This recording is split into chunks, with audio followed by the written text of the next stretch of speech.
welcome to my channel, Fred Makes Things. And the second to last installment of this tree skirt that I started all the way back in October. We are on February 13th, and we are going to be talking about my review and final thoughts. You can see the finished project, all that. The very last installment will be next, or in December. It'll be the complete time lapse. It'll be on a weekend. Other than that, I don't know. But here we are discussing this tree skirt. If you hear meowing in the background, that is Susie, my newly adopted cat, former foster cat, now personal cat, I guess. I don't know. Anyway, so yeah, we're going to quickly talk about some of the statistics on this tree skirt. There's not many, but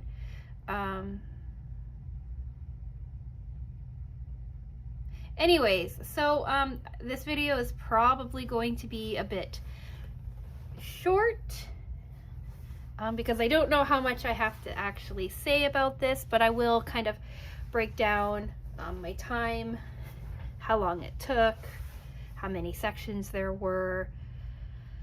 I will show you, I'll go over the process of turning it into an actual tree skirt with full photos, things like that. So yeah, let's just kind of talk about the process for this guy. This guy was 13 separate sections. We started with Snoopy here on the bottom, and then we went to Woodstock, then we did Sally, then Lucy, or actually no, we didn't. We did Woodstock, then the lamppost, then either Lucy or Sally. I don't remember which came first, which came second. Then we moved on to Linus. Can you see Linus? Yeah, Linus, Peppermint Patty, the building. Then I made this guy next, but I saved him for last.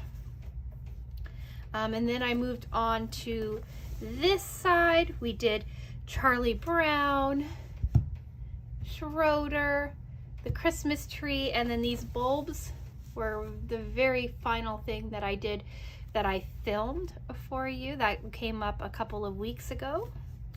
And then off camera, I did all of the little black and gray to signal like the snow. And also I did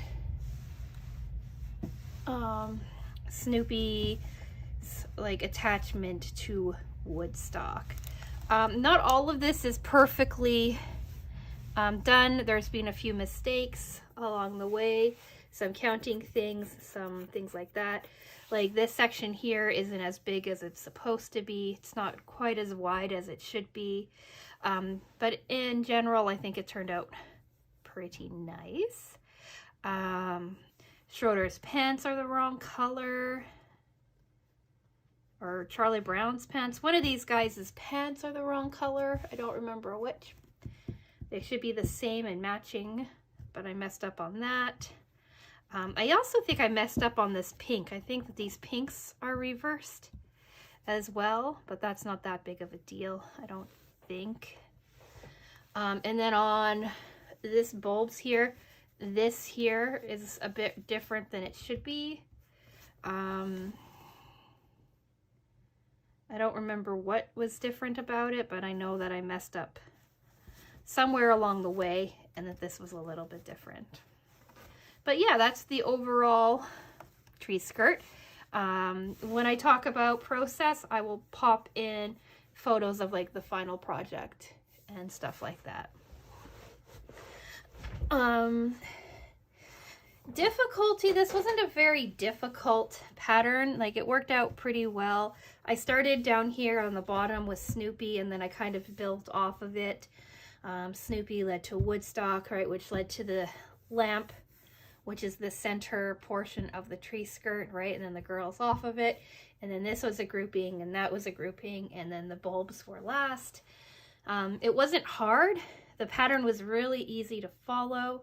The design is really quite simple in itself. It just took a very, very, very long time. If you've heard me talk about this in the past, you will know that each section, each character took between 10 and 15 hours to complete. Even simple things like this lamp, I think, took me like 6 hours to do.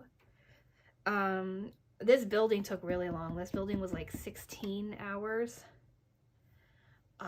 But yeah, all in all, I spent about 150 hours working on this guy. And that's not talking about assembling the tree skirt. That's just doing the cross stitch itself. So it was a much larger project than I thought it was. I will say that the instructions are pretty clear. It kind of walks you through the cross stitching. It walks you through how to set this up, how to get it ready for the cross stitching itself, and then how to put the tree skirt together. It was all pretty straightforward, pretty simple. And what was really cool about this is that they made a section for left-handed stitchers, and you don't normally see people talk about left-handed stitchers, but they did. So that kind of like let me know as a left-handed person some of the tricks or where to start and things like that. I immediately ignored it, but it was really nice to see. So yeah, let's talk turning it into a tree skirt.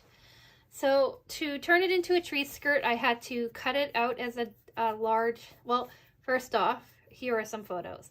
Here is a picture of it completed on my kitchen floor. It's pretty large.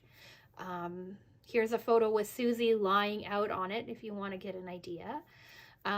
From there, I had to measure out, I want to say 41 inches diameter, and cut out a really big circle, or the large circle. And then I cut out the smaller interior circle. And then I did the exact same thing for the lining fabric. I have a really simple white, I don't know if you can see it in this lighting, but like it's a white circle swirl kind of backing. I got this from Missouri Quilts. It's just a really simple white. I cut it wrong the first time, so I had to join two pieces together, but it's fine. It came out really cool. So you cut out your two circles, then you attached your piping. I've never attached piping before, but this is the piping. Small problem with the piping, I started right on the edge of one side, and by the time that it made it to the edge of the other side, I had run out. So that sucked. It's fine. I'm going to make a bow out of a matching red, and it's going to sit here and cover this up, but that was annoying. So I attached the piping to the cross-stitched side, and then I attached the backing. The backing lines up pretty well. There's not a lot of issue. Like I measured it out a little bit funny, so I had to fix that. But the circles came out nicely. Everything kind of lines up really well. It sits really well. And yeah, generally I just like how it turned out. Here's a photo of it finished on my floor in my kitchen. So you can kind of see how pretty the diameter is and how nicely the bulbs kind of lay out, right? Makes it a nice centerpiece. It frames it nicely, I should say. And then here's a picture of it under my Christmas tree. Yes, I did have my Christmas tree undecorated up until last week so that I could get a photo of this tree skirt under it. My Christmas tree is a really skinny pencil tree I got at Michael's a couple of years ago. So this tree skirt kind of overwhelms that, but that's okay. I'm okay with that. And yeah, so that's the finished tree skirt. What else do I want to say about it?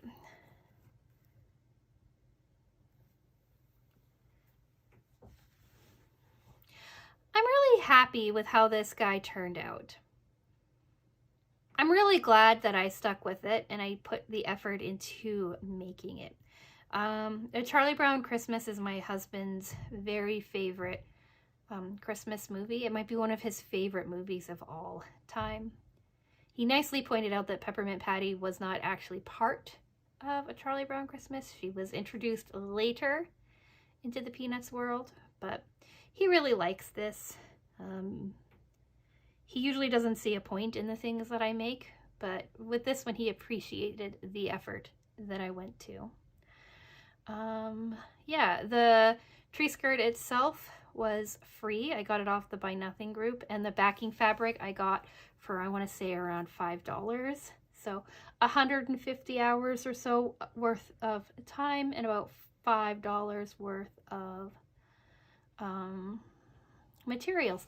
I will say too, because I haven't cleaned it up yet, I have a lot of leftover thread. Oh, I did have a yellow.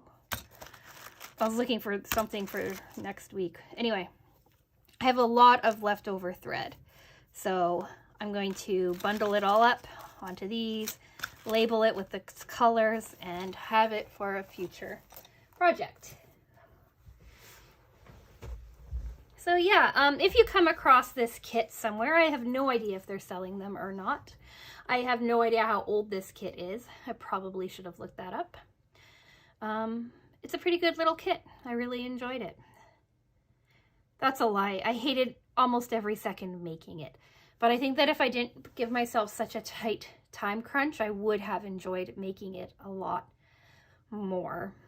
Because I sat for like 10, 12 hours some days just stitching before Christmas to get it done. And that was like a poor planning on my part kind of thing.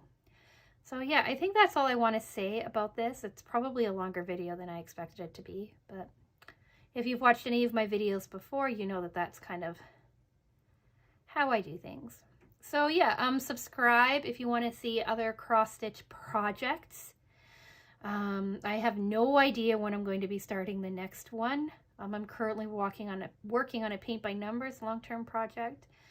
But I do have some cross-stitch stuff kind of waiting to be done. So I know I'm taking a bit of a break from it, but I will come back.